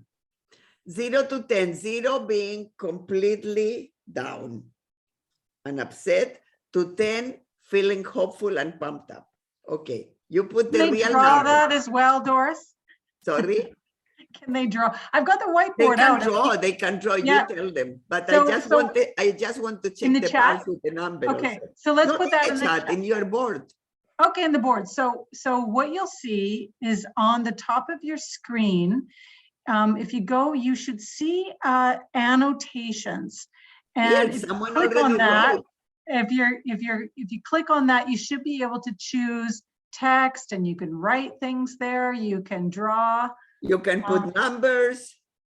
So someone, Kristen's saying that she can't see the annotations. Yeah, I can't.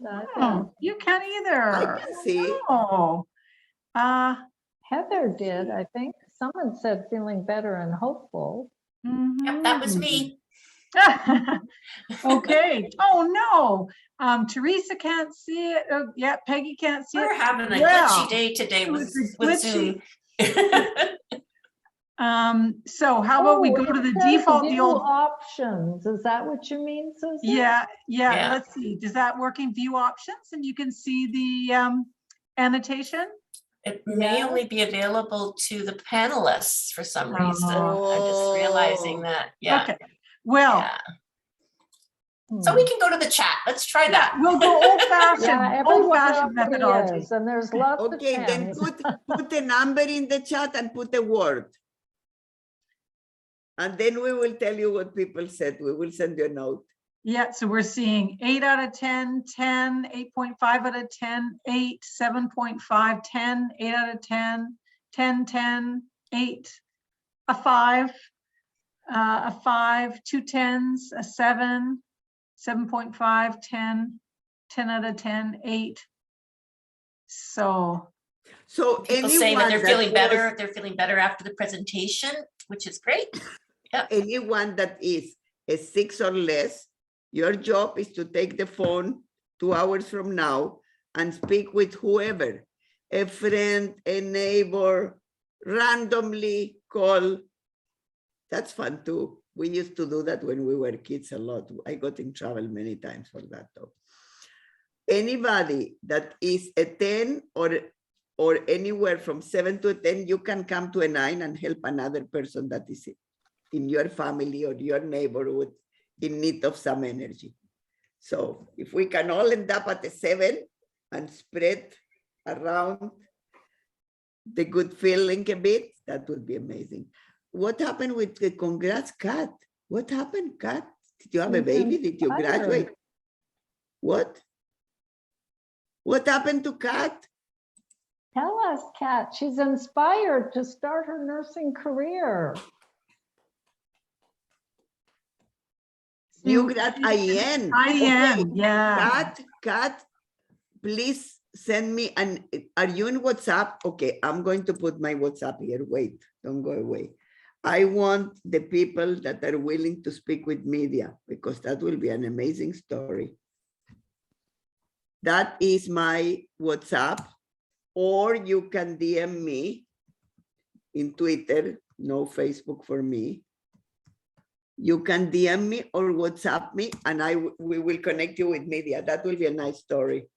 We need some good stories in the media too, right? Doris, I'm not sure if your if that went to, oh, did you send it directly to Kat? Because I don't see it in the chat. Oh, sorry. I was reading something that someone wrote about her son. Well, I'm glad your son listens to me. That's a good thing. Can you tell him to call the premier? Maybe he can tell the premier that. Okay. Okay, so Kat has your I am giving to contact, everybody. okay. No, I'm giving to Oh, everybody. Oh no, then okay. Okay, that is my WhatsApp number. All right. And that is the Twitter. You can send me a DM. I have met a lot of amazing people, by the way, through Twitter. I am so eager. I was reflecting on that last night. You know, will come a day that we will meet, whether it's at an AGM or whether it is at a whatever, you know, and we will meet all these people that we know names. Like all I know is their names, like whether it's David, you know, the epidemiologist, or whether it's Heidi, a fantastic nurse. I keep mentioning her because she's just very bright and always tweeting very important things. And whether it's just so many that I have never met. And you go, wow, look at the talent we have. And we will meet them. It will happen. Email is not my preferred option, but I will put it there simply because it falls on my EA, because I don't look at emails. I don't have time, but. Can we come on now? Oh, everybody can come on. She fixed the glitch. Thanks, Melissa. Good for you, Melissa. Good for you, Melissa. Mhm. So if you want to put your camera on, we'll do a picture before we end the day. That's nice. And Renee, you will tweet it. Yeah. Are we going to do a heart? Or are we going to do, I don't know the sign for revolution. What's the sign? Yeah, for I'm not sure. revolution. I don't think I want that sign. I don't think so. I think a Okay. heart. I don't think the heart fits the revolution, but you never know. I think there's still limited number of people that have cameras. Okay, maybe. Aw. Oh, Oh, maybe. While we're doing that, do we Okay. have the date for the next webinar? I know that Thank people you. are. Yeah, so asking. the webinars are scheduled for the second Monday of every month. So what is that in February? I see Kat now. there's Okay. So Kat. that'll be connect. February that'll the be 14th. February 8th. Valentine's Day. No, it's going to be February 8th will be the second. Oh, that's in February? That's a That's the Tuesday. second Tuesday. Thank you for correcting me. It is going to be the 14th. Yes. Valentine's Day. Then we could do the heart. Yeah.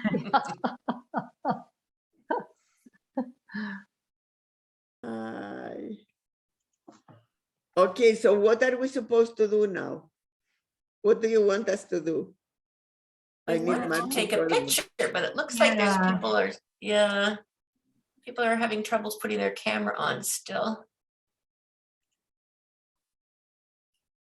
Okay, maybe we do have some, but we have a lot of names who are here that are not able to.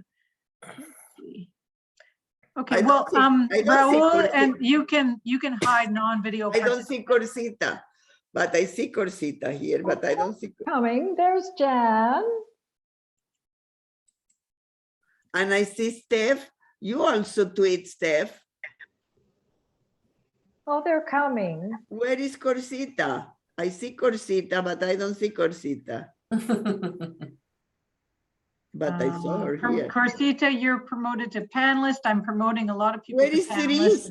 I see Therese. I haven't seen Therese a long time. Where is Therese? Where is Therese? But I saw Angelica. I There's see Angelica. Barbara.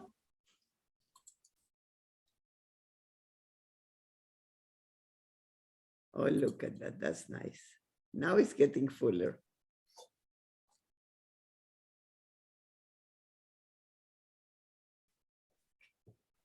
There, people are starting to, that's good.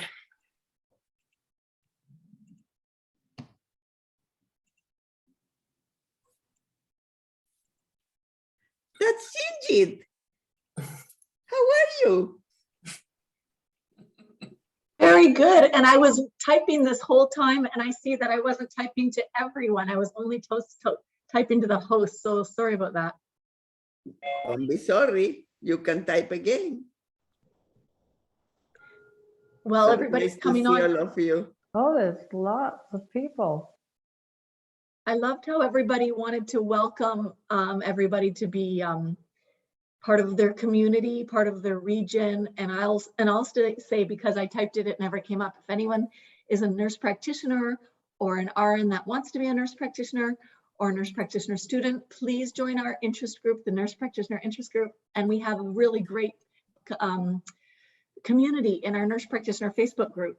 And on Tuesday, the 16th, we're getting together to do NPIG resolutions for the board, for the AGM. So please do become an NPIG member and join. Listen, Gingit. We have the All Vision for Tomorrow report to deal with you, the NPs. You will give us resolutions on top of that? Yes. There's Maria. Hi, Maria.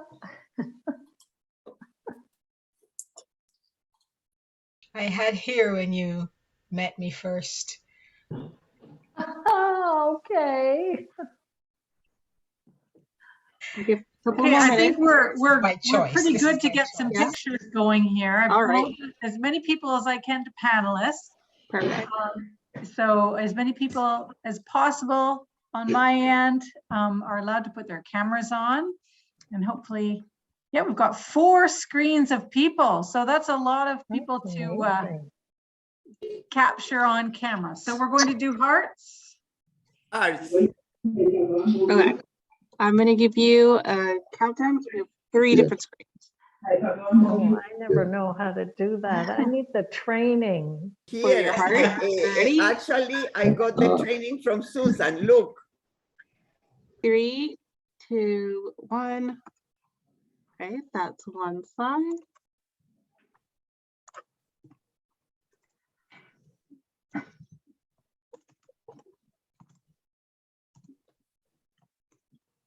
Right, and I'm going to count down again one more time. 3, 2, 1.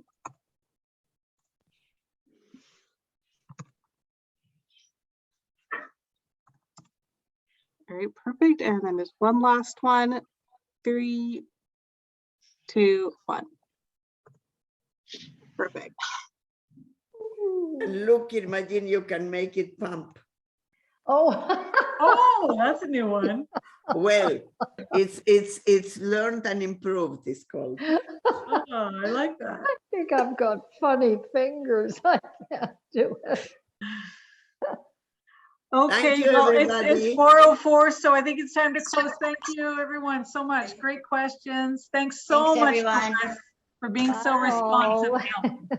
Thank you, Susan, Thank for you. organizing. Thank you, everyone. Thank you. Thank you, Doris. And thank